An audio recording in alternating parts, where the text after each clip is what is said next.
तो आज मुई सब घर बासी काम सारी कर इटा पछे मुई इटा चकेल गुटे बनाली जेबे भी मुई एकला थीसी एंता मुई चकेल बने पकासी आउ खाएसी।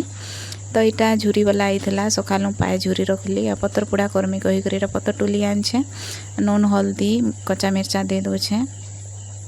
आमर घरे सभे एंदा सादा ही खाबार पसंद करसन। तो घरे भी कहे नी थी सभे भागी थे दिसे दी आमे घरे 4 जन थिलु। तो तापने भी तो 12 बजे नहीं खात काम जैसन बेले से मैंने टिफिन नहीं करे भागी छन। तो मुई इटा पतर पोड़ा करदेमी आ इटा पतर पोड़ा इटा एंता बांधी बुंधा करी देख सब रेडी करदेली आखन पतर पोड़ा करमी। जीवन थे जहाँ भी आज अच्छे काल नी जेनटा भी मिलुछे जहाँ भी मिलुछे जेतकी भी मिलुछे खुश है करी सेटा के स्वीकार करबार कथा।